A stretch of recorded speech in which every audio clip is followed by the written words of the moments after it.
নমস্কার বন্ধুরা, তোমাদের এসজি স্টাডি সেন্টারের একটা নতুন ভিডিওতে তোমাদের স্বাগত জানাচ্ছি। তো তোমরা টাইটেল আর থাম্বনেল দেখে বুঝতে পেরেছো তোমাদের কিন্তু এবারের জন্যে দুটো ইম্পর্টেন্ট ইমেল রাইটিং কিন্তু তোমাদের আমি এই ভিডিওতে উইথ অ্যান্সার কিন্তু আমি দেখিয়ে দেবো। তো চ্যানেলে যদি নতুন হয়ে থাকো চ্যানেলটা সাবস্ক্রাইব করে নাও, আর এই ভিডিওটা পুরোটা দেখবে। তোমাদের এবারে ইমেল রাইটিংয়ে কী কী ইম্পর্টেন্ট আছে আমি কিন্তু সেটাও এই ভিডিওতেই কিন্তু তোমাদের বলে দেবো। তো দেখো, প্রথম যেটা তোমাদের আমার মনে হয় যে এই ধরনের যে ইমেল রাইটিংগুলো আছে সেটা কিন্তু এবারের জন্য খুবই ইম্পর্টেন্ট। যেমন দেখো, ইমেল টু মিউনিসিপ্যালিটি অ্যাবাউট পুর ড্রেনেজ। আচ্ছা, এটা কিন্তু অন্য কিছুও হতে পারে, যেমন তোমাদের ইলেকট্রিসিটি নিয়েও হতে পারে, বা তোমাদের ধরো 2-3 দিন থেকে জল আসছে না সেটা নিয়েও কিন্তু তোমাদের হতে পারে। তো তোমরা লিখবে কীভাবে? প্রথমে কিন্তু তোমরা ডেট দেবে। এখানে যে দেখো 2 আর সাবজেক্ট আছে, 2 এর উপরে দেখো ফার্স্টে থাকবে ডেট, তারপরে প্রথমেই কিন্তু তোমাদের ডেট থাকবে, কোন ডেটে তোমরা লিখছো। তারপরে হবে কিন্তু তোমাদের টু, মানে কোথায় পাঠাচ্ছ মিউনিসিপ্যালিটিতে। এবার ফর্ম তারপরে লিখবে, 2 এর নিচে ফর্ম থাকবে যে কোন ইমেল থেকে যাচ্ছে। যেহেতু আমি লিখলে আমার ইমেল, যে কোনো একটা ইমেল আইডি দেবে। এবার সাবজেক্ট কি, সাবজেক্ট দেখবে তোমাদের যেটা হেডিংয়েই দিয়ে দেবে যে কমপ্লেন অ্যাবাউট পুর ড্রেনেজ ইন আওয়ার লোকালিটি। তো তোমরা কিভাবে শুরু করবে দেখো, এটা স্যার ম্যাডাম বা respected sir respected madam, dear sir deer madam, যে কোনো ইচ্ছা যেটা তোমাদের ভালো লাগে সেটা দিয়ে তোমরা স্টার্ট করবে। কী লিখবে? I wish to draw your attention to the poor drainage condition in our area, Shyambazar Kolkata. তোমরা এখানে শ্যামবাজার কলকাতার জায়গায় তোমরা তোমাদের যে এরিয়া সেটার নামও দিতে পারো। দেখো, the drains overflow even after a light shower and dirty water spreads on the roads. আচ্ছা, তারপরে কি হবে দেখো, it causes A foul smell and increase mosquito breeding.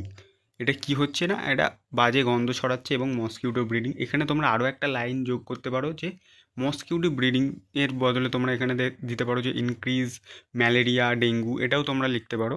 ঠিক আছে, যে যেহেতু এত জল ড্রেনেজে জমছে, ঠিক আছে, ওভারফ্লো হয়ে গিয়ে মশার ব্রিডিং চলছে এবং তারপরে কিন্তু সেখান থেকে মশা থেকে কিন্তু ডেঙ্গু ম্যালেরিয়া ছড়িয়ে যাচ্ছে। যদি তোমরা মনে করো যে এটা বাড়িয়ে লিখবে, ইমেলে এত বাড়িয়ে লিখতে হয় না, ঠিক আছে। আর তোমাদের এমনি বোর্ড থেকে বলে দিয়েছে 75 ওয়ার্ডস, যতটা আমি জানি, তো তার ভিতরেই তোমরা লেখার চেষ্টা করবে। দেখো, this has become a serious health hazard for the residents, specially children and the elderly. We have complain several times but no action has been taken so far. অনেকবার কমপ্লেন করার পর কিন্তু এখনও কোনো রেসপন্স আসেনি। এই যে লাইনটা, এই যে শেষের এই যে লাইনটা তোমরা দেখলে, দিস হ্যাজ বিকাম থেকে টেকেন সো ফার পর্যন্ত, এই লাইনটা কিন্তু খুব গুরুত্বপূর্ণ লাইন। শুধুমাত্র এটার জন্যে নয়, তোমরা যে কোনো কমপ্লেন রিলেটেড যখন ইমেল লিখবে, এই লাইনটা দিয়ে তোমরা একদম শেষ করে দেবে।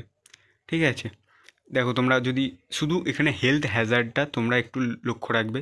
যদি পলিউশন বা এই ধরনের সমস্যার দিক থেকে হয় তাহলে হেলথ হ্যাজার্ডটা তোমরা লিখতে পারো, আর অন্য কিছুতে হেলথ হ্যাজার্ডটা তোমরা বাদ দিতে পারো। এই কমন সেন্সটা দিয়ে তোমরা যদি লেখো, এটা কিন্তু তোমাদের একটা ইজি লাইনসে চলে আসবে, যে কমন লাইন তোমাদের এই রিলেটেড এলে তোমরা এটাই লিখবে। দেখো তারপরে কি হবে, I requested you to kindly look into the matter and take immediate steps to clean and repair the drainage system.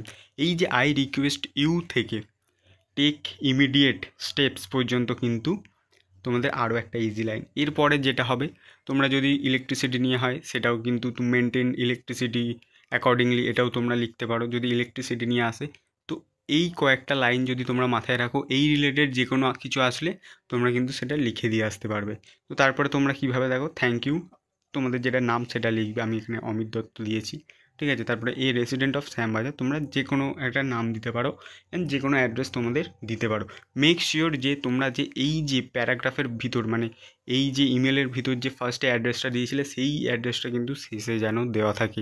দুটো অ্যাড্রেস যেন সেম হয়, আলাদা অ্যাড্রেস হলে কিন্তু কনটেক্সটটা চেঞ্জ হয়ে যাবে। তো চলো তোমাদের আরও একটা যে ইমেল তোমাদের ইম্পর্ট্যান্ট সেটা তোমাদের দেখিয়ে দিই। দেখো, তোমাদের আরও একটা যেটা ইম্পর্ট্যান্ট আছে সেটা হলো এটিএম কার্ড বা ব্যাঙ্ক রিলেটেড। এখানে দেখো যে request for issuing a new ATM card.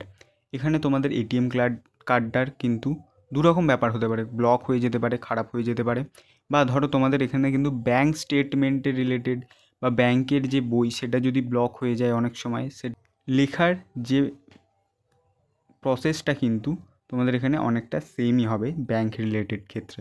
দেখো এখানে কি আছে, প্রথমে কিন্তু তোমরা ডেট দেবে, তারপর টু দেবে, অবশ্যই তোমরা এই জিনিসটা মাথায় রাখবে, যখনই টু দিয়ে যে ইমেলটা দেবে সেই ইমেলটা কিন্তু হেড স্যার হলে হেড স্যার রিলেটেডভাবে দেবে, বা যেখানেই পাঠাচ্ছ মিউনিসিপ্যালিটি হলে সেখানে, যেমন এখানে দেখো bankmanager@gmail.com এইভাবে দেখে তারপর তোমাদের যেটা ইমেল একটা তোমাদের নাম দিয়েই দেবে ফর্মে, দেন সাবজেক্ট যেটা হবে সেটা দেখো এখানে যেমন স্টার্ট করেছে রেসপেক্টেড স্যার ম্যাডাম দিয়ে।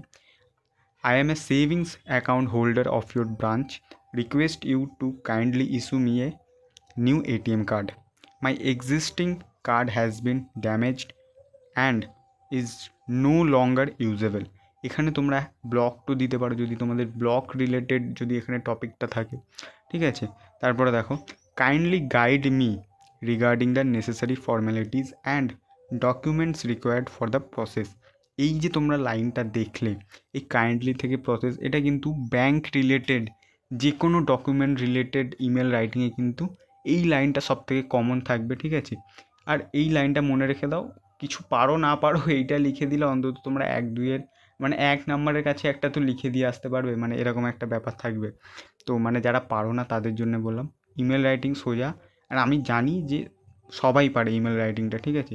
কারণ ইমেল রাইটিং আর যে letter writing kind of same, মানে অনেকটাই সেম বলা যেতে পারে, লেখাটা কিছুটাই অল্প হয় কিছুটা একটু বেশি হয়, এরকম ব্যাপার। তারপর দেখো I shall be grateful if you issue the new card at the earliest as I urgently need it for daily transaction। এটাও কিন্তু একটা কমন লাইন। এই যে গ্রেটফুল পর্যন্ত দেখলে, এখানে তোমরা নিউ এটিএম কার্ডের বদলে যে তোমরা নতুন ধরো ব্যাংকের বই সেটাও তোমরা লিখতে পারো। এই রিলেটেড যা আসবে এই কয়েকটা ইজি লাইন মাথায় রেখে দাও, বাদ বাকিটা তোমাদের মুখস্থ করে কিন্তু ইমেল রাইটিং হয় না।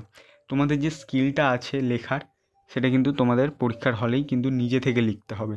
আর এই কয়েকটা লাইন তার মধ্যে অ্যাড করলে কিন্তু তোমাদের রাইটিংটা আরও বেটার হয়ে যাবে। তো তোমাদের এই ছিল দুটো, কিন্তু তোমাদের এবারের জন্য খুব ইম্পর্টেন্ট। আর তোমাদের বলে দিই যে কী কী ইম্পর্টেন্ট তোমাদের ইমেল রাইটিংয়ে আসতে পারে।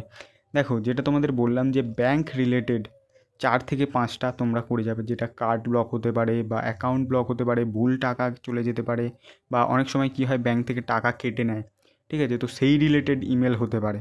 আচ্ছা আর কি হতে পারে, এই যে মিউনিসিপ্যালিটি বা কর্পোরেশনে তোমাদের যে কমপ্লেনগুলো হয় যে তোমাদের ড্রেনেজ সিস্টেম নিয়ে, রাস্তা খারাপ, এইটা হতে পারে, বা তোমাদের ইলেকট্রিক অফিসে কমপ্লেন হয় অনেকবার বেশি বিল এসে যায়, বা তোমাদের ইলেকট্রিক আপ ডাউন হয় সেই জন্যে, বা জল না আসলে, এই রিলেটেড কিন্তু তোমরা করে যাবে। আর তোমরা যদি মনে করো যে স্কুল রিলেটেডে কিন্তু তোমাদের এবারে যেগুলো আছে সেটা হলো হেড স্যারের কাছ থেকে পারমিশন নেওয়া, যে তোমরা হেড স্যারের কাছ থেকে পারমিশন নিচ্ছ কোনো তোমরা ওকেশন করার জন্যে বা কোনো কম্পিটিশন করার জন্যে, তো এক্সট্রা ক্লাসের জন্য, বা তোমার আইডি কার্ড হারিয়ে গিয়েছে সেই জন্যে। তো মোটামুটি এইগুলোই কিন্তু তোমাদের ইম্পর্টেন্ট আছে। অ্যাকচুয়ালি লেটারগুলো যেরকম ইম্পর্টেন্ট ছিল সেটাও কিন্তু ইমেলেও কিন্তু একই ইম্পর্টেন্ট, এর বাইরে আসার কোনো চান্স নেই। তো তোমাদের শেষে ছোট্ট একটা কথা বলি, দেখো যারা এই ইমেলগুলো ভাবছো যে তাদের কাছে নেই, তারা লিখতে পারছো না, আমার কাছে কিন্তু এই ইমেল প্রায় 15 থেকে 20টার কাছে অ্যাভেলেবেল আছে, অ্যান্ড এসে রাইটিংও কিন্তু অ্যাভেলেবেল আছে প্রায় 10টা-15টার কাছে। তো মাত্র 30 টাকা দাম দিয়ে নিয়ে নিতে পারো। আমি এটা ফ্রিতে দিতে পারছি না, কারণ দেখো ফ্রিতে দিলে প্রচুর স্টুডেন্ট আছে, প্রচুর এরকম অনলাইনে টিচার আছে যারা নিয়ে দেখা যাচ্ছে যে তাদের স্টুডেন্টদের দিয়ে দিচ্ছে, তো আমার লেখাটার তো আমারই ক্ষতি হয়ে যাচ্ছে। তো মাত্র 30 টাকা দিয়ে তোমরা যে কোনো কেউ শেয়ার করে নিতে পারো, বা 4-5 জন মিলে নিতে পারো, কোনো অসুবিধা নেই, ঠিক আছে। আমাকে এই নাম্বারটায় মেসেজ করো, আমি কিন্তু তাদের সেন্ড করে দেবো। তো চলো আজকের মতো এতটাই ভিডিও ছিল, নেক্সট ভিডিওতে দেখা হচ্ছে।